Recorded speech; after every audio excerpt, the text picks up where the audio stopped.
Hi, I'm Wendy Turner, Executive Director of Michigan Public. You might have heard that public media is under threat. You're not wrong. But I come to tell you that your voice has power. Visit protectmypublicmedia.org, contact your lawmakers, and take a stand today. Hey there. Happy New Year. Zoe and Rick here. We weren't supposed to be back into your feeds until next week, but we just couldn't stay away. That's because a new Congress is being sworn in tomorrow, which means the last day for current members is today. And that includes the only retiring congressman from Michigan, Democrat Dan Kildee. And you, Zoe, have this exit conversation with him. Yeah, he ran for office in 2012, but I started by asking just when it was he decided it was a job he wanted. Well, that's an interesting question because I had been thinking about running for Congress for a very long time. I was elected to the Board of Education in Flint 5 months after my Uncle Dale became a member of Congress. And so I had sort of that perspective, sort of a bird's eye view on the place. So when you ask when I decided to run for Congress, it was probably when I was 10 years old.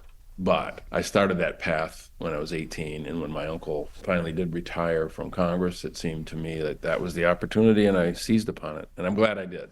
So that was the timing. But what was the why? I grew up in a family where public service was something that was honorable and, a way to be part of community. To be part of a community. A lot of people assume that's because I had an uncle who was a politician. My first introduction to public service was my grandfather on my mom's side of the family. His name was Jack Maxwell. He was the fire chief in Flint Township.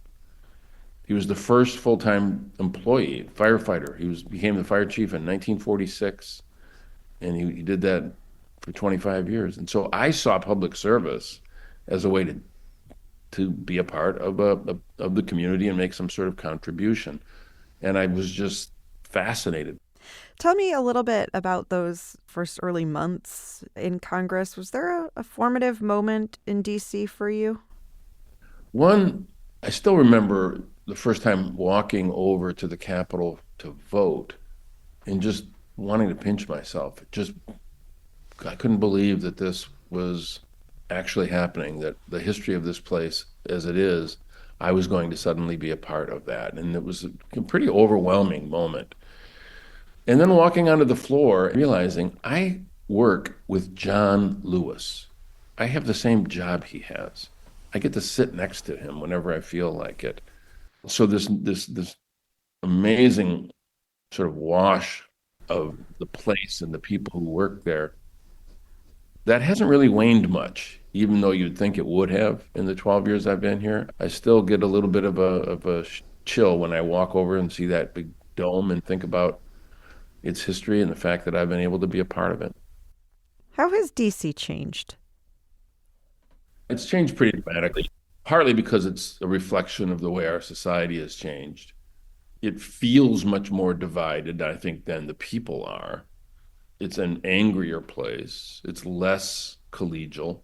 That doesn't mean collegiality is gone and that bipartisanship has been extinguished from Washington, but it's certainly not as prevalent as it was. It's not as present as it was. It has become more of the exception when we break through this sort of tension and anger and do something in a bipartisan fashion, where many decades ago it was more the rule. The script has been flipped in some ways here, and that's problematic. That's a real problem that has to change. How did D.C. change you? I don't think it did, really. I mean, it gave me a different perspective, that's for sure.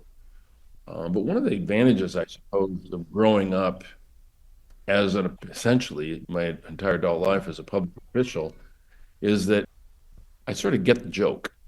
There are a lot of folks for whom this is the first opportunity to be in elective office, and they can kind of get inside their own heads.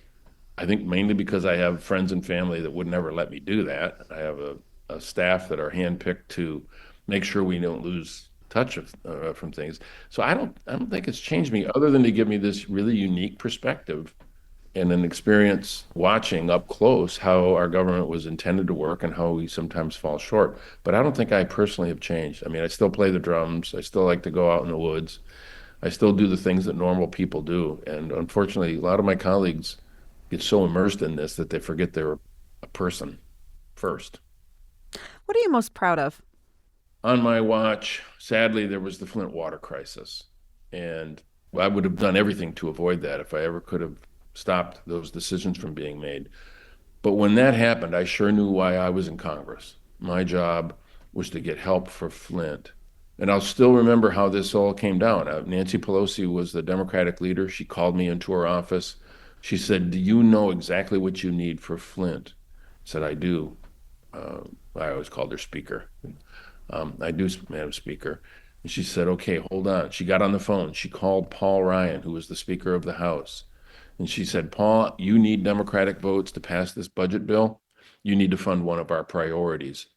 Paul apparently agreed. I couldn't hear the other side of the phone, but she hung up and she told him, "I'm sending somebody over to finalize the details." She hung up and she said, "Go to the Speaker's office." I went over there. I walked in and there was Paul Ryan, and he said, "Well, I guess I know which one of your priorities we're going to fund." It took about 7 hours of sort of back and forth, but I finalized that budget deal. Nancy deputized me to do it because she knew that we needed help for Flint. I tell you what, that was a moment that I won't forget because I knew I had to deliver, absolutely had to deliver. And Speaker Pelosi empowered me to make that deal. Paul Ryan was a man of his word. We shook hands and we got it done. I shudder to think what would happen if we had those circumstances, happening right now with this bunch. I don't know that we would have been able to get it done. What was the lowest point?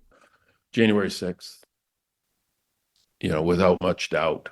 What I've talked about this. I was one of the people trapped in the gallery of the House of Representatives, sitting in some of those same seats that I used to sit in as a teenager, watching my uncle on the floor and imagining perhaps I'd be lucky enough to be there one day, and then realizing this place is under attack by Americans who have been sent there by the President of the United States to attack. And I work with a whole bunch of people who are members of that same House who contributed to the falsehoods that were the necessary precondition for that attack. It personally hurt me. It traumatized me. And it wasn't just a low day for me in Congress. It's one of the lowest days of my life. I mean, I've had some real tragedy in my family, but that to me still is one of the really most traumatic events that I've experienced.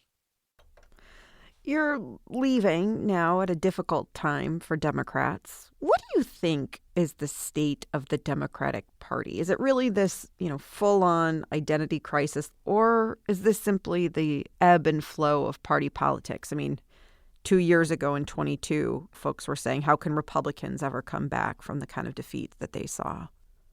Yeah, I mean, you think almost every time after an election, there's these sort of dire analyses that everything has to change. I think that would be a huge mistake. We need to do a better job of explaining to people how the work we do is meaningful to them in their daily lives. I don't think we messaged that quite as clearly as we could have, that's for sure. And to be clear, like in terms of the House of Representatives, in this election year where the Republicans won the presidency and took back the Senate, we actually picked up a seat. We had a net gain in the House of Representatives. And so I think we have to be careful not to sort of throw the baby out with the bathwater. We have to do better in listening to and speaking the language of the people we represent. I kind of feel like that's been one of my strengths. That's probably one of the reasons that I've been able to hold an increasingly difficult seat. It's probably one of the reasons that my successor, Kristen McDonald-Rivet, was able to win by a pretty good margin. As Democrats, we've got to sometimes get out of our own way, listen to people more, and speak the language that people we represent speak, not talk down to them or around them or condescending or wonky policy talk. And I think that's where we could do better. But I think our policies are on point. We are helping American families. You mentioned your successor, Kristen McDonald-Rivet, who, as you know, was sort of a bright spot for Democrats in this past election. Have you given her any advice? What are you telling her about what's to come? First of all, I encouraged her to run. I saw her in the 2022 campaign flip a Republican-held state Senate seat, and I felt like she had what it took to hold this particular district. And we've talked, over time. She's a skilled political leader, so she doesn't really need a lot of advice from me on the big picture issues. But I've talked to her more about what I've learned of, the life of a member of Congress, encouraged her to maintain some work-life balance. It's hard in this job, don't get me wrong, but to just be yourself. If I were to boil it down, my advice to her and to any of the new members, and it kind of goes to the earlier point, don't let this place change you. Do what you can to change it, but don't let this place define who you are. The people who fail here, I think very often are the ones who fall into that trap. So just be yourself is what I've said. What should people understand about the Capitol that they might not right now? That's an interesting question. Number one, that it's never been a perfect place. It's never worked perfectly. We've always had struggles.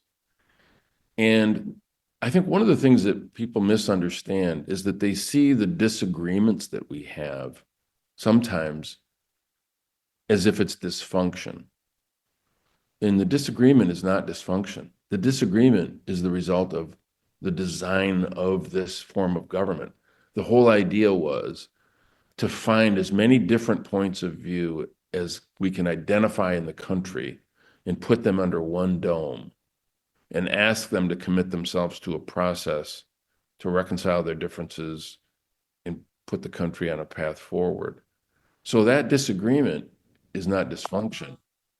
That disagreement is how it was intended to work. Where I think we fail sometimes is when we have members who won't commit themselves to the process. They're committed to their own ideology, less to a collaborative process of governing. The dome of the Capitol was intended to sit atop disagreement, but to provide us a venue to reconcile those disagreements, knowing that we're not going to win every fight, and then we live to fight another day. Not enough people understand that. Is it more House of Cards or more Veep? So there's three kind of days in Washington. There are West Wing days, there are House of Cards days, and there are Veep days. West Wing days are the days where we do really cool stuff, and we look in the mirror and just smile. House of Cards days are those days where you think, what in the world is going on here? What's wrong with these people? And it's a scary place those days. Lately, it's been mostly Veep days, where you think to yourself, is this a joke? Seriously? Are you kidding me? I like the West Wing days. What's next? Next, I start as the president and CEO of the Greater Flint Community Foundation, an organization that I'm really familiar with. And in a lot of ways, I'll be doing the same work I'm doing now with a different business card and a different toolbox, just trying to do things to improve the lives of the people back home. Congressman Dan Kildee, thank you so much. My pleasure. Thank you. West Wing days, House of Cards days, and Veep days. Rick, I just love that Kildee just knew exactly what I was getting at and willing to just kind of put it all out there. Maybe that's what happens when you're ready to retire. I don't know. Yes, indeed. And we are looking forward to more It's Just Politics conversations in 2025. Happy New Year. Happy New Year indeed. Let's talk again next week.